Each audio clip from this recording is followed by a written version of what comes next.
নমস্কার বন্ধুরা, বছরের শেষ পিকনিকের ভিডিও আমি আপনাদের সাথে শেয়ার করছি।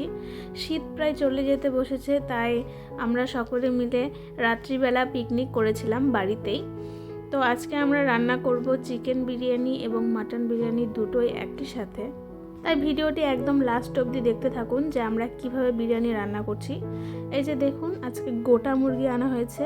মুরগিটাকে প্রথমে গরম জলে চুবিয়ে পালকগুলোকে বেছে নেওয়া হয়েছে খুব সুন্দরভাবে। তারপরে দেখুন এখানে আগুনে ঝলসে নেওয়া হচ্ছে। আমি কিন্তু সমস্ত পালকগুলোকে একদম ছোট ছোট পালকগুলোকেও খুব ভালো করে বেছে নিয়েছি। তারপরে ঝলসে নিলাম যাতে একটুও লোম না গায়ে থাকে। আর এখানে প্রথমে চামড়াটাকে আলাদা করে নিচ্ছি, কারণ বাড়িতে অনেকেই চামড়া খায় না। তারপর চামড়াটাকে আলাদা করে মুরগিটাকে সুন্দর করে কেটে নিয়েছি। আর এখানে দেখুন পেঁয়াজ, রসুন, আদা সব কিছু কাটা হয়েছে। বিরিয়ানির জন্য আলুও কাটা হয়েছে। আর এখানে বিরিয়ানির জন্য এই যে এরকম সাইজের চিকেনের পিস করেছি। আর মাটনও আনা হয়েছে। আর এখানে এই যে রসুনটাকেও ছিলে সুন্দর করে পেস্ট করে নেওয়া হলো। এর মধ্যে কিন্তু আদাও আছে, রসুন এবং আদা দুটোকে ভালো করে পেস্ট করে নেওয়া হলো। তারপরে জিরা এবং লঙ্কা এই দুটোকে খুব সুন্দর করে পেস্ট করে নেওয়া হলো। আর এই যে এখানে মা কিন্তু উনুনে মাটনটা রান্না করা শুরু করে দিয়েছে, কারণ মাটন রান্না হতে অনেক টাইম লাগে, তাই ওটাকে প্রথম করা হচ্ছে। তাই প্রথমে কড়াইয়ে তেলটা গরম করে তার মধ্যে তেজপাতা, শুকনো লঙ্কা আর জিরে ফোড়ন দিয়ে তার মধ্যে পেঁয়াজ দিয়ে দেওয়া হলো। পেঁয়াজটাকে সুন্দর করে নুন দিয়ে নরম করে ভেজে নেওয়া হবে। যতক্ষণ না পেঁয়াজটা নরম হচ্ছে ততক্ষণ আস্তে আস্তে জাল দিয়ে সেটাকে ভেজে নিতে হবে। তারপর এখানে এই দেখুন আদা রসুনের যে পেস্টটা ছিল আমরা তৈরি করেছিলাম, সেটাকে এখানে 2 চামচ মতো দিয়ে দেওয়া হলো।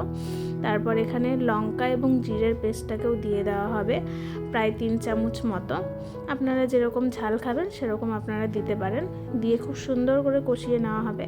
আর খাসির মাংস রান্না করার জন্য কিন্তু মশলাটাকে অবশ্যই খুব ভালো করে কষাতে হবে। যত সুন্দর করে কষাবেন তত ভালো লাগবে খেতে। এই যে এখানে হলুদ এবং লবণ স্বাদ মতো দিয়ে দেওয়া হলো।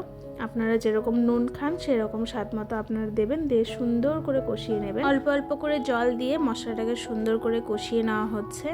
মশলাটা ভালোভাবে কষে যাওয়ার পরে তারপরে এর মধ্যে মাটন দিয়ে মাটনটাকেও ভালো করে কষানো হবে। এবার আমরা একটা খাসির মাংস রান্না করবো। খাসির মাংস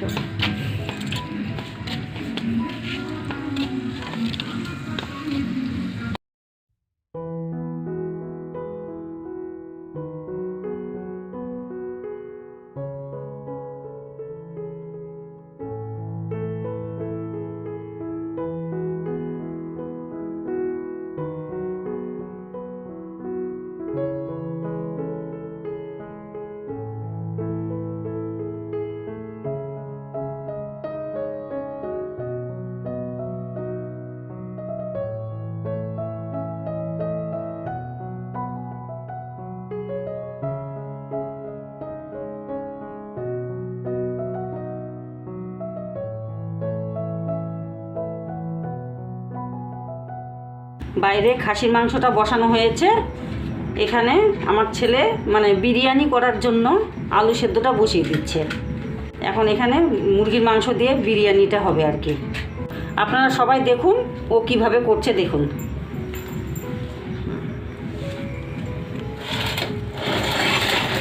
এখানে প্রথমে কড়াইতে পেঁয়াজ দিয়ে দেওয়া হলো। তারপরে পেঁয়াজটাকে সুন্দর করে ভেজে নেওয়া হচ্ছে বেরেস্তার মতো করে। এই পেঁয়াজটাকে ভেজে সেই পেঁয়াজটাকে দিয়ে দেওয়া হবে গরম জলের মধ্যে।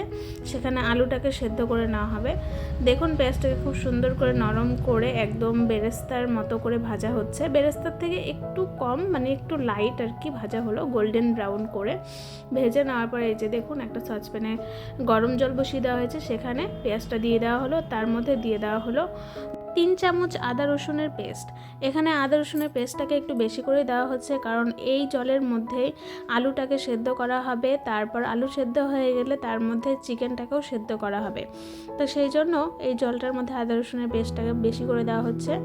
আর আলুটাকে দিয়ে দেওয়া হলো। এরপরে দেখুন এখানে কেওড়া জল দিয়ে দেওয়া হচ্ছে 2 চামচ মতো। আপনারা এটা দেবেন, খেতে খুবই ভালো হয়। আলুর ভেতরে এই কেওড়া জলের স্মেলটা ঢোকে আর খুব সুন্দর একটা ফ্লেভার আনে। তো এটা দিয়ে খুব সুন্দর করে ফুটিয়ে নেওয়া হবে যতক্ষণ না আলুটা সেদ্ধ হয়। আর এখানে বাইরে খাসির মাংসটা রান্না করা হচ্ছিল, সেটাকে কষিয়ে নেওয়া হচ্ছে খুব সুন্দর করে। দেখুন কতটা জল বেরিয়েছে, আর একটু জল দেওয়া হয়েছিল। আর এখানে মুরগির যে চামড়াটা ছিলে নিয়েছিলাম, মুরগির পাটা আরও মেটে কচকচি এগুলো সবগুলোকে রান্না করা হবে, সেই জন্য আদা রসুন পেস্ট দিয়ে খুব সুন্দর করে মেখে রাখা হচ্ছে। এর মধ্যে একটু লঙ্কার পেস্টও দিয়েছিলাম যাতে ঝালটা ভেতরে ঢোকে। আর এই যে দেখুন মাটনটাকে কত সুন্দর করে কষানো হচ্ছে, ভেতর থেকে একদম তেল ছেড়ে দিয়েছে মাটনটা। এরকমই সুন্দর করে কষাবেন। আর মাটির উনুনে রান্না করলে খুব সুন্দর খেতে হয়, খুব সুন্দর সেদ্ধ হয়, আর একটা টেস্ট আলাদা রকমই সুন্দর আসে। আর এই যে দেখুন খুব সুন্দর করে কষানো হয়ে গিয়েছে। এখানে এবার জল দিয়ে দেওয়া হচ্ছে, এটা কিন্তু গরম জল, আপনারা চেষ্টা করবেন গরম জলই দেওয়া, তাহলে টেস্টটা খুব ভালো আসবে। আর এই যে এখানে বিরিয়ানিতে দেওয়ার জন্য বেরেস্তা ভাজা হয়ে গিয়েছে, সেটাকে তুলে রাখা হলো। আর আলুটাও সেদ্ধ হয়ে গিয়েছে, সেটাও তুলে রাখা হয়েছে। আর এখানে এই যে বড় বড় পিস যেটা কেটে রাখা হয়েছিল বিরিয়ানিতে দেওয়ার জন্য, সেই চিকেনের পিসগুলো ওই একই জলের মধ্যে দিয়ে খুব সুন্দর করে সেদ্ধ করে নেওয়া হবে। তাহলে কি হবে বলুন তো, তাহলে বিরিয়ানির যে একটা ফ্লেভার থাকে যেটা চিকেনের মধ্যে ঢোকে, সেটা চিকেনের মধ্যে খুব সুন্দর করে ঢুকে যাবে। আর এই যে এখানে মাটনটা কিন্তু একদম রান্না কমপ্লিট, এবার নামিয়ে নেওয়া হলো। দেখুন কতটা সুন্দর হয়েছে, আর খেতেও কিন্তু দুর্দান্ত হয়েছিল। রান্না করা হবে বিরিয়ানির জন্য ভাত, তো সেই জন্য হাঁড়িতে জল বসিয়ে সেটাকে বসিয়ে দেওয়া হয়েছে। আর এখানে দেখুন তেজপাতা, গরম মশলা দিয়ে দেওয়া হলো। গরম মশলার মধ্যে ছিল লবঙ্গ, দারচিনি, এলাচ, গোলমরিচ। আর সেই দেখুন খুব সুন্দর করে কিন্তু জলটা ফুটে গিয়েছে, একদম টকবক করে ফুটছে। আর ভাতটাকে কিন্তু ঝরঝরে করার জন্য আপনাদেরকে বাসমতি চালটাকে 1 থেকে 1.5 ঘন্টা আগে জলে ভিজিয়ে রাখতে হবে। আর এইভাবে টকবক করে ফোটা জলের মধ্যে কিন্তু ভাতটাকে ছেড়ে দিতে হবে। আমরাও কিন্তু সেটাই করেছিলাম, 1 থেকে 1.5 ঘন্টা আগে ভিজিয়ে রেখেছিলাম চালটাকে, তারপরে জল ছেঁকে নিয়ে সেটা আমরা দিয়ে দিলাম। আর বিরিয়ানির ভাতের মধ্যে 1 চামচ নুনও দিয়েছি। আর এরপরে দেখুন ভাতটা কিন্তু একদম হয়ে গিয়েছে। এই পর্যায়ে প্রায় ভাতটা 80% মতো বয়েল হয়ে গিয়েছে। এখন সেটাকে নামিয়ে নেব। দেখুন কতটা লম্বা লম্বা চালগুলো একদম বড় বড় হয়ে গিয়েছে। আর নামিয়ে নেওয়ার পরে এই যে দেখুন এখানে চিকেনটাও কিন্তু ইতিমধ্যে সেদ্ধ হয়ে গিয়েছে। এবার সাজানোর পালা। বিরিয়ানিটাকে এবার সাজাবো দুটো আলাদা আলাদা পাত্রে ভাপ দেব। তো আগে আমি প্রথমে মাটন বিরিয়ানিটাকে সাজাচ্ছি মায়ের জন্য। মা কিন্তু চিকেন খান না, মায়ের জন্য মাটন বিরিয়ানিটাকেই করা হবে। তো সেই জন্য এখানে প্রথমে আলু দিয়ে দিলাম, তারপরে এখানে মাটনের পিসগুলোকে দিয়ে দিচ্ছি। সুন্দর করে সাজাতে হবে। নিচে আমি প্রথমে ঘি দিইনি, কারণ নিচে আমি ঝোল দেব, মানে মাটনের যে ঝোলটা রয়েছে সেটাকে কিন্তু নিচে দেব। আর এই যে এখানে যে আলু সেদ্ধ করা স্টকটা যেটা ছিল সেটা প্রথমে তুলে রেখেছিলাম মাটন বিরিয়ানিতে দেওয়ার জন্য, তারপরে কিন্তু চিকেনটা সেদ্ধ হতে বসিয়েছিলাম। তো সেই জন্য এটাকে আমরা মাটন বিরিয়ানিতে দিয়ে দিলাম। আর খুব সুন্দর করে চারিদিকে ছড়িয়ে দিতে হবে যাতে একটুও জায়গা বাদ না থাকে। তারপরে এই গরম গরম ভাত একদম হাঁড়ি থেকে বের করেই কিন্তু দিয়ে দেওয়া হচ্ছে, একদম ঝরঝরে ভাত। তারপরে দেখুন এখানে দুধের মধ্যে 2 চামচ কেওড়া জল, 2 চামচ গোলাপ জল আর কয়েক ফোঁটা মিঠা আতর দিয়ে দেওয়া হলো। এটাকে খুব সুন্দর করে মেশাতে হবে। আর এই মিশ্রণটা কিন্তু খুব সুন্দর সুগন্ধের কাজ করবে, যেটা বিরিয়ানি থেকে আমরা পাই যে গন্ধটা, সেটা কিন্তু মেনলি এই মিশ্রণটা থেকেই আসে, আর খেতেও ভীষণ ভালো লাগে। আর এখানে দেখুন এই বিরিয়ানি মশলাটা আমরা ইউজ করছি। তো প্রথমে ভাতটাকে কিন্তু খুব সুন্দর করে চারিদিকে সমান করে বসিয়ে দিতে হবে।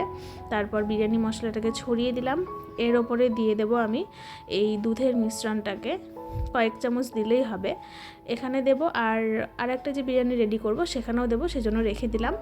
আর এই যে দেখুন তারপরে বেরেস্তা ছড়িয়ে দিচ্ছি।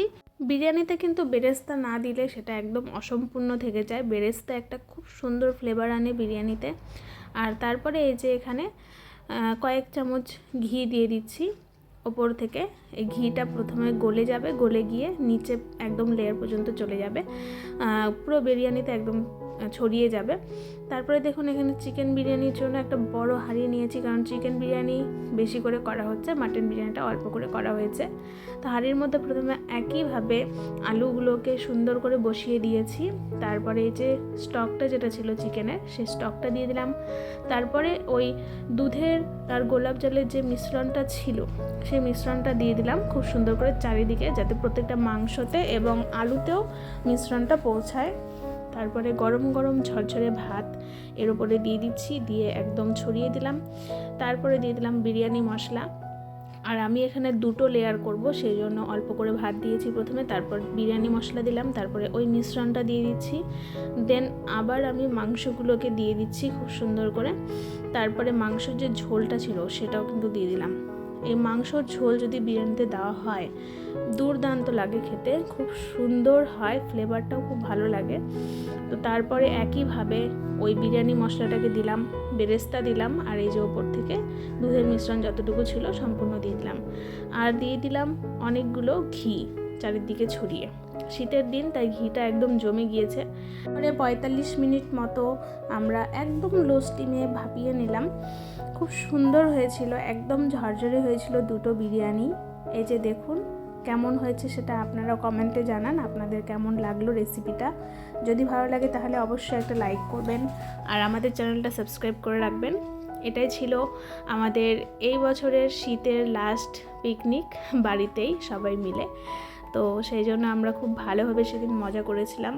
খুব ভালো হয়েছিল সেদিন 2টো বিরিয়ানি, আমরা খুব তৃপ্তি করে খেয়েছিলাম, অনেক এনজয় করেছিলাম।